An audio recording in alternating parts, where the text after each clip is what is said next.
Nie. Wiem, o czym myślisz. Nie powiem ci o remoncie, a przynajmniej nie o takim zwykłym. No bo taki zwykły remont odtwarza utraconą wartość nieruchomości, a ty chcesz tę wartość swojej nieruchomości dodać. Chcesz sprawić, żeby potencjalny kupujący nie mógł się oprzeć twojemu mieszkaniu. I powiem ci, jak to zrobić. Zaczynamy właśnie teraz. Ja nazywam się Darek i kupuję mieszkania szybko, za gotówkę i bez stresu. Robię to zawodowo, a na tym kanale dzielę się z tobą swoją wiedzą. Skorzystasz z niej, jeżeli zasubskrybujesz mój kanał, korzystając z tego przycisku, bo inaczej coś cię ominie. A mówiąc coś, mam na myśli live'y, które trafiają tylko do subskrybentów. Pozdrowienia dla Szymona, który niedawno zasubskrybował. Szymon, dzięki za wkład w rozwój kanału. Musimy zacząć od pewnej dziwnej przypadłości, która powoduje mnóstwo nieporozumień na linii kupujący-sprzedający mieszkanie. Zdradzę ci pewien sekret o tym, jak myśleć o nieruchomościach i mam nadzieję, że twoja reakcja będzie: no przecież, jakie to było proste, że też na to nie wpadłam wcześniej. Ta dziwaczna tradycja na rynku nieruchomości sprawia, że porozumienie pomiędzy różnymi uczestnikami rynku czasami jest wręcz niemożliwe. Przez ten nawyk można albo bardzo mocno przepłacić za mieszkanie, albo z drugiej strony jako sprzedający zostać ze swoją nieruchomością niesprzedawalną, czasami nawet przez lata, bo jest się przekonanym, że ma się w ręku perełkę, a tak naprawdę to mieszkanie to po prostu zwykła kiszka. Dobra, to zaczynamy wyjaśniać od początku. Zamknij oczy i wyobraź sobie, że jesteś kupującym mieszkanie. Masz to? Jesteś w trybie kupowania?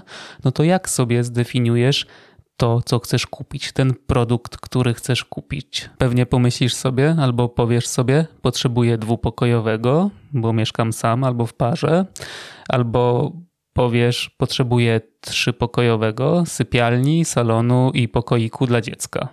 Proste i logiczne, no nie? Dobra, a teraz zastanów się, jak sobie zwizualizujesz cenę, ilość pieniędzy, które chcesz na ten zakup przeznaczyć. Pewnie powiesz: mam 350 000, albo pomyślisz: mam zdolność kredytową na 500 000. Dobra, mamy to. Mamy już wgląd w mindset kupującego. Wiemy, co chce kupić i za ile chce kupić, jaki ma budżet. Chyba nie muszę tutaj dodawać, że zazwyczaj kupujący chce kupić jak najwięcej pokoi za jak najniższą cenę. No a przy tym planowaniu transakcji, no to nigdy tak naprawdę naturalnie nie myśli w kategoriach ceny złotówek za metry kwadratowe. To pojawia się dopiero później. Wcześniej jest tylko to, co chce i za ile. Dlaczego więc te ceny w złotych za metr kwadratowy atakują nas zewsząd? Z portali, z banerów, z analiz, z raportów. No gdziekolwiek na rynku nieruchomości nie pójdziesz, tam wdepniesz w cenę złotówki za metr kwadratowy. Tymczasem metry kwadratowe metrom kwadratowym nierówne. Jedno 50-metrowe mieszkanie może być diametralnie różne od innego. Jedno może być kawalerką bez kitu. Widziałem takie mieszkanie ponad 50 metrów, a tak naprawdę to jest kawalerka z jakąś tam małą sypialenką i w tej wielkiej przestrzeni wspólnej słupy. No idealne dla artysty, być może, który sobie chce zrobić pracownię, studio, czy cokolwiek z tą ogromną przestrzenią, cokolwiek kreatywnego. Inne mieszkanie 50-metrowe, no to może być takim typowym deweloperskim szczurem. No czaicie, długie, podłużne. Na środku większość z tych 50 metrów kwadratowych to ciemna łazienka, toaleta, składzik, ogromny korytarz, a dopiero na końcach tego szczurka jakieś malutkie pokoje i okienka. No i w końcu jeszcze inny przypadek. 50-metrowe mieszkanie może być zupełnie komfortowym trzypokojowym mieszkaniem na planie kwadratu, ustawne, jasne, dobrze doświetlone. Taka typowa perełka na rynku nieruchomości. Co jeszcze może być na 50 metrach? No kolejna totalna przesada na tej skali. Na 50 metrach można zrobić praktycznie mini akademik i upchnąć tam z 5, a pewnie są artyści tacy, co by i 7 pokoi upchnęli na tym metrażu. Cena twojego mieszkania nie jest wykuta w kamieniu, a tym bardziej nie jest wykuta w kamieniu w tym dziwacznym formacie złotówki za metr kwadratowy.